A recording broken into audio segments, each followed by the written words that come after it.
I know for myself, I have a very wide range of, of nervousness. Most of the time it's on the lower end of things. Definitely big orchestra pieces. I play in orchestra most, and big orchestra pieces, of course, get me going more. And I have a lot of sort of tactics that I use to sort of combat that. And then, playing chamber music that has a big part is maybe next most nerve-wracking, and then, solo pieces in a recital, then a concerto kind of situation, and then probably the most nervous is for me is auditions. So I have a bunch of things I do, and depending on where I am in the spectrum of nervousness that I can anticipate for myself, I will prepare and, make sure that I'm ready for it. It's not like anxiety or nerves go away per se, but maybe sometimes they evolve into a different sort of experience. And I mean, do you find maybe that it's not so much that sometimes you're anxious, but you have this different sort of excitement you feel a little bit of the pressure but also excited at the same time? Yeah, luckily that's the optimal for me, is when I am able to have excitement as well as anxiety. Like I can psych myself out really very strongly. It's like I've had a lot of experiences where I'll crack something or just get completely unfocused or get so revved up that I just fly right off of whoosh, like just way over there, and oh my God, what was that? Like, wow, what was that? So there's a lot of not failure, but there's a lot of sort of misses before you kind of figure out where your lines are in terms of body energy and mental focus, and sort of where you need to be mentally and emotionally to kind of get what you want to come out your instrument to actually happen. So for me, I'm excitable, and I'm excited, and I'm passionate. So it all just needs to be guided into the right direction.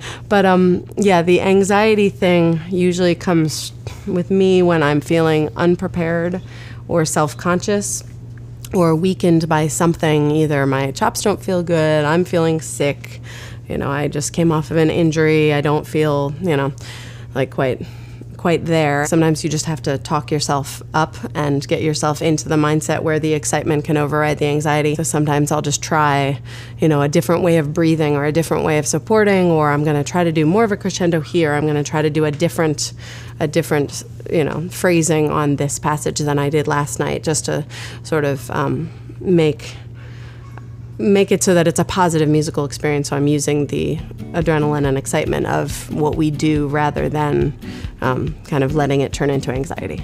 I think when we watch musicians or competitors at the highest level performing under pressure, they seem really calm and like they have everything put together, and that they have no worries at all, and that they're supremely confident about their abilities. Is that the case, or is there something going on under the surface? You hope that that's where they arrive at. I mean, I don't think that happens by accident. I think the competitors that appear that way, if you ask them, they would probably say that they do feel some anxiety to some degree, and some arousal, physically, emotionally, mentally, and I used to tell my athletes, if you're not feeling that, there's a problem. Because I think all great performances come from, that sort of buzz that goes on, that's different from practice when you go out and you have to really perform in front of an audience.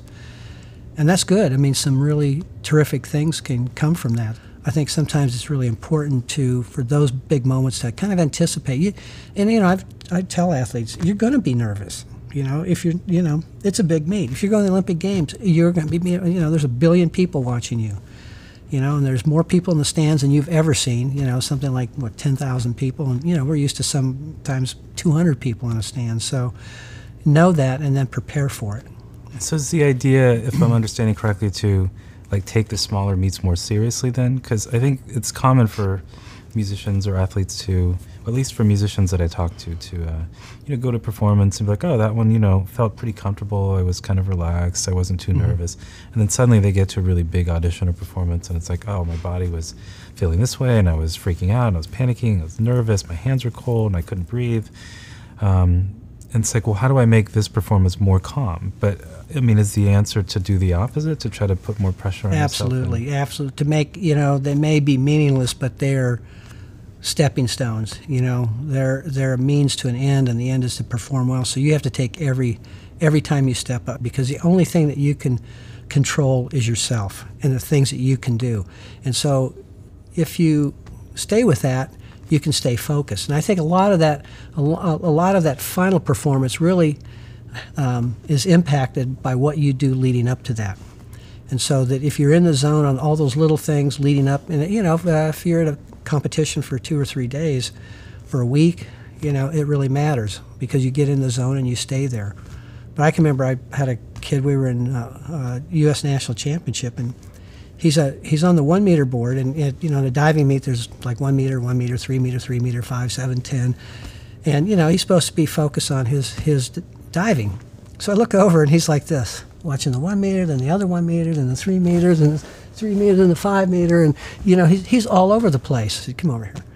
So he walks up to me backwards. So I start walking backwards, and he walks back. Finally, he goes, "What are you doing, Coach?" And I said, "Well, what are you doing?" And then he realized he was so mesmerized by the competition that he could not take his eyes off of it.